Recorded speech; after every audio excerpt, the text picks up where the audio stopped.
Jonathan Macardy également. On vous accompagne jusqu'à minuit dans l'after. On va se plonger dans cette Allemagne-France de demain à Cologne. Juste avant, je vous rappelle les deux infos majeures de la soirée. L'Italie éliminée de la Coupe du Monde 2018, 0-0 face à la Suède en barrage retour. Les Italiens avaient perdu 1-0 à l'aller pour la première fois depuis 1958. L'Italie ne sera pas à la Coupe du Monde. Vous pouvez continuer à réagir sur la page Facebook de l'after, sur le hashtag RMC Live. On a Gilbert Bribois qui nous dit le pauvre Toivonen qui ne sait pas encore qu'il va se faire piquer sa place par Zlatan. Ah oui, Zlatan a pris sa retraite internationale. Peut-être qu'avec la Coupe du Monde, il va avoir envie de revenir. A priori, il a déjà déclaré qu'il ne reviendrait pas quoi qu'il arrive. Donc bon, quoi qu'il arrive, ça paraît compliqué. Sauf changement d'avis. Voilà, sauf changement d'avis. Moi, je sens gros comme une maison. Moi, j'y crois pas. Ouais. Je pense qu'il est hors d'état en plus avec sa blessure. Je sais pas s'il revient en janvier comme ça, non, janvier-février là, qui claque une quinzaine de buts. Moi, j'y crois pas. J'y crois pas. Et puis je vous rappelle l'autre info dramatique, un drame en ski alpin puisque le Français David Poisson s'est tué à l'entraînement aujourd'hui au Canada lors d'une descente d'entraînement. Il avait remporté la médaille de bronze en descente aux Mondiaux 2013. Son décès a été vécu comme une onde de choc dans le milieu du ski français. Toute une série d'hommages sont rendus sur rmcsport.fr, notre site internet. Le foot est demain, Allemagne-France. David Lorto est dans tous ses états. Salut David. Allô Freunde, salut à tous. Salut David. David, tu vas nous parler de la sélection évidemment, mais tu vas pouvoir également réagir sur l'avis tranché de Jonathan Macardy. Mais bien sûr, Jonathan, on réfléchit à tout. On y va. Jonathan, très bon dans le... Meilleur en MMA qu'en foot. Ah bah oui, souvent je comprends rien quand il parle de football. Là j'ai tout compris. La spéciale Roten, bien sûr. Tu l'avais pas entendu celle-là? Si. Bon. Voilà, tu vas pas nous parler de catch ou de MMA. Hein. Tu vas nous parler. Peut-être. Ah oui? Tu vas nous parler de Corentin Tolisso. Écoute, oui, alors mon avis tranché, c'est de dire qu'à mon sens, le salut des Bleus à cette Coupe du Monde, s'il doit arriver, passera par Corentin Tolisso. Je pense que Corentin Tolisso, même si son histoire récente avec l'équipe de France est relativement courte, je pense que c'est un joueur qui doit s'imposer et que Didier Deschamps doit coucher son nom dans les premiers noms quand il fait son titulaire. Pourquoi? Il a une qualité rare et j'y reviendrai après. Mais déjà, quand on regarde dans le jeu, sur ce qu'il nous a montré en équipe de France, moi j'ai trouvé sur le dernier match, je l'ai trouvé extraordinaire. Extraordinaire, c'est peut-être un peu exagéré, mais je l'ai trouvé en tout cas très bon. Très bon dans la discipline tactique qu'il apporte à ce milieu de terrain. J'ai adoré les compensations qu'il faisait, notamment quand Christophe Jallet montait côté droit. J'ai trouvé qu'il apportait un équilibre au milieu de terrain que peu de milieux de terrain de l'équipe de France sont capables d'apporter. Il est ultra discipliné. Dans son débrief de match, il expliquait d'ailleurs qu'il fallait être super attentif, notamment quand on joue à 2 ou quand on joue à 3, sur les compensations qu'il fallait faire avec les latéraux pour éviter de se retrouver en surnombre.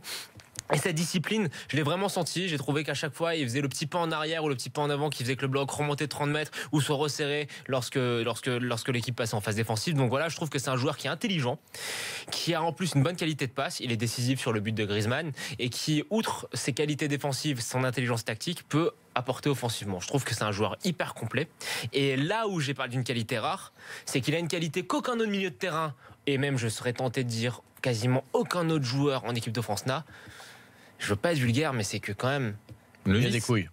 Il a un sacré vice, ça peut être une sacrée petite garce quand même. Et quand on regarde cette équipe de France qui est certes très talentueuse, avec beaucoup de très bons joueurs, mais qui sont très jeunes, qui sont très gentils, qui sont très polis, comme Mbappé, comme Dembélé, même comme Griezmann, même s'il a développé une sorte de grinta à l'Atlético, mais c'est pas lui qui va mettre un mot, qui va dire un mot plus haut que l'autre à son adversaire, ou qui va aller remonter les manches et salir le short quand il faut y aller. Et Tolisso, on sait ce que ça donne dans les matchs où c'est chaud, on sait ce que ça donne quand il y a de la provocation, ça on peut sait même ce que ça un donne. Peu aller parfois trop loin. Exactement. Donc faut qu'il et je pense que c'est un joueur avec un caractère, un tempérament de feu. Et quand on regarde cette équipe qui est certes talentueuse, mais qui fait un petit peu équipe de petits garçons bien propres sur elle, d'avoir un mec qui est quand même capable d'être le bad boy qui nous manque au milieu de terrain, je suis désolé, mais on en a besoin et chaque grande équipe est construite autour d'un joueur comme ça. Et allons au bout de l'idée. Tu ne diras pas le contraire. Alors, Pierre va en parler, mais allons au bout de ton idée juste avant. Dans la compo de demain, il devrait être titulaire. Hein. On vous rappelle ce qu'on vous disait au début de l'after grâce aux infos de nos envoyés spéciaux. 4-3-3 avec donc au milieu Tolisso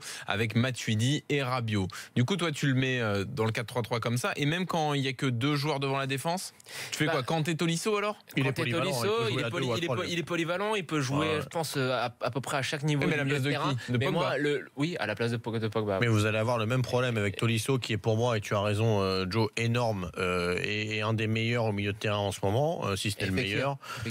Et tu auras le même problème avec Fekir, c'est qu'à un moment donné, c'est soit les gens qui reviennent ou qui reviendront et qui sont moins bons ne joueront pas parce que lui est meilleur. Soit tu vas t'occuper un peu du statut de ces gens-là et tu vas les remettre, peu importe la forme d'un Tolisso ou est-ce qu'il apporte. On en revient à ton avis tranché, Pierre. Et pareil pour Fekir. À un moment donné, moi aujourd'hui Fekir qui ne joue pas, je trouve ça hallucinant. Désolé. Tolisso, en fait, on en revient à ton avis tranché entre est-ce qu'on reste en 4-3-3, est-ce qu'on est en 4-2-3-1. Je pense qu'en 4-3-3, sa présence, elle peut être un petit peu discutable parce que tu peux faire un milieu avec Rabiot, même si voilà, enfin le contraste entre Rabiot qui rentre et qui dit qu'il a froid et Tolisso qui rentre et qui met le feu. Mais tu peux imaginer Kanté, Rabiot, Pogba. Ou Pogba, voilà. Mais quand tu joues avec un milieu de quand tu veux jouer à deux, je pense que tu as quand même ce besoin de discipline pour éviter de se retrouver en sous-nombre sur les contre-attaques adverses. Et lui, il est discipliné. Il a aussi quelque chose que d'autres ont, mais peut-être pas autant. C'est son volume de jeu. Oui. C'est énorme. Il est partout. Qu'est-ce que tu penses de ce que dit Jonathan sur le côté vice nécessaire à un milieu de terrain de haut niveau? J'ai plein d'images moi contre la Bulgarie, je crois, là-bas où il obtient 5-6 coups francs à un quart d'heure. On pense qu'il va dégoupiller d'ailleurs à un moment, mais il se maîtrise. C'est le genre de joueur, quand tu joues contre lui, tu le touches pas, il tombe. Quand il te touche, c'est toi, l'arbitre siffle pas. Il a ce vice-là. C'est le genre de joueur qui t'énerve quand il est contre toi. Et quand tu l'as avec toi, qu'est-ce qui te fait du bien? Et effectivement, on n'en a pas beaucoup comme ça. Si on cherche bien, je suis pas sûr qu'on en ait un autre qui ait effectivement ce vice, ce caractère un peu de chien là au milieu. On n'en a pas tant que ça. Même N'Golo Kanté qui est énorme dans la récupération, c'est pas dans ce style-là. Lui, c'est parce qu'il s'impose physiquement, etc. Ça fait longtemps qu'on n'a pas eu ce genre de milieu de terrain. Ah oui, bien sûr. Je réfléchis avant de te répondre. Parce qu'à un moment, c'est Makelele pour moi. Oui, mais Makelele il avait beaucoup de vis comme ça. On pensait à un moment Gonalons, ce serait un peu ce genre de profil-là. Mais on a vite déchanté. Non, moi je trouve que c'est un profil qui est rare. On n'avait pas cette projection vers l'avant que. Non, oui, mais je te parle dans le caractère, tu vois, un petit peu. Alors messieurs, tournons-nous vers David Lorto qui voit jouer le Bayern tous les week-ends. Son temps de jeu déjà à Tolisso au Bayern, il a un peu diminué, non, depuis. Il a une douzaine de matchs, quoi, c'est ça, David? Oui, absolument, Jean-Louis. Alors c'est pour ça que moi je voudrais bien dire un oui mais à Jonathan, c'est-à-dire que après on n'est pas dans la tête du sélectionneur et si celui-ci a pour critère prioritaire de donner leur temps de jeu et leur chance à des joueurs qui sont régulièrement titulaires ou qui jouent beaucoup, c'est pas le cas de Tolisso en ce moment. Giroud est titulaire, en ce moment, oui. Oui, c'est pour ça. Non. Il y a une hiérarchie qui est en train de se dessiner, sportive pure, qui est en train de se dessiner dans les milieux de terrain défensifs du Bayern en ce moment. C'est Ravier et Thiago. Arturo Vidal a baissé. Donc Tolisso, on peut imaginer qu'il lui passe devant, c'est ce qui est le cas en ce moment, mais il a encore quelqu'un au-dessus de lui, c'est Sebastian Rudy, qui est en train de devenir aussi presque un titulaire possible. On va en parler peut-être plus tard dans la saison, un titulaire possible pour la Mannschaft, peut-être à la place de Khedira par exemple, si celui-ci était défaillant. David, le milieu c'est Ravi Martinez et Thiago Alcantara. Oui, sauf si c'est un milieu à 3. On peut avoir aussi Ravi Martinez avec Rudy et Thiago en numéro 10. D'accord. Et surtout si Müller était côté droit. Mais ça, c'est pour le Bayern. Mais du coup, étant donné que Heinkes aime bien ce jeune qui lui aussi... Tu parlais de petites saloperies tout à l'heure, capable de mettre des mauvais coups, Jonathan. C'est vrai pour Tolisso, mais c'est vrai aussi pour Rudy. Oui, qui lui aussi est très bon techniquement et très polyvalent. Et du coup... très complet. Et du coup, ça fait quand même un joueur qui est devant actuellement dans l'esprit de Heinkes et aussi dans l'esprit du sélectionneur Löw. Il a une vraie tendance à pouvoir jouer. On verra demain s'il est titularisé ou pas, mais en tout cas, il est légitime en équipe nationale aussi, ce Sebastian Rudy qui est venu d'Offenheim la saison dernière, enfin l'intersaison. Et du coup, pour Tolisso, contrairement à ce qui était le cas avec Carlo Ancelotti, il n'y a pas un boulevard devant lui pour finir la saison au Bayern comme titulaire. Ça, c'est peut-être une complication quand même qui pourrait, sinon obscurcir, du moins troubler son avenir en équipe de France. Après, deux choses, on sait que il avait consulté Deschamps avant d'aller au Bayern, avant de faire son choix. Donc je pense que Deschamps savait très bien que voilà, pour c'est un jeune, c'est un club où il y a de la concurrence, mais c'est un grand club. Même si ton temps de jeu est réduit, même je pense qu'aux entraînements, tu t'en apprends quand même. Quand tu as cet âge-là, que tu es une éponge, tu t'en apprends quand même pas mal. Et puis la deuxième chose, c'est que j'ai l'impression que Deschamps l'a quand même à la bonne. Il a eu des mots très, très élogieux à son égard après le match contre les Gallois.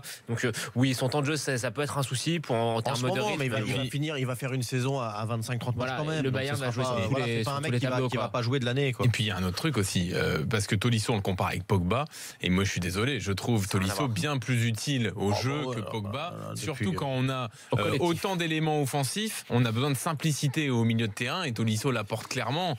Moi je vois pas pourquoi Pogba serait davantage titulaire que Tolisso dans cette équipe de France. Moi non plus, Jean-Louis. Or quand il va revenir, j'ai peur que... je pense...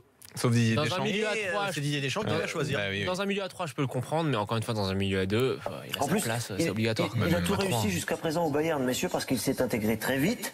Il a ensuite réussi à marquer. Il parle Ce qui n'est pas le cas de tous les milieux défensifs, et il a donné aussi une magnifique passe décisive très récemment. Donc on a vu sa palette aussi complète de techniciens, de joueurs de foot, de bons joueurs de foot au Bayern. C'est vrai que c'est des arguments en sa faveur, en effet.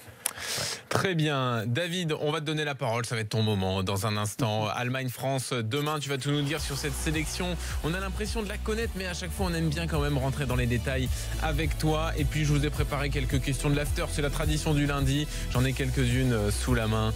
Oh, il y aura un peu de Patrice Evra peut-être. A tout de suite dans l'after.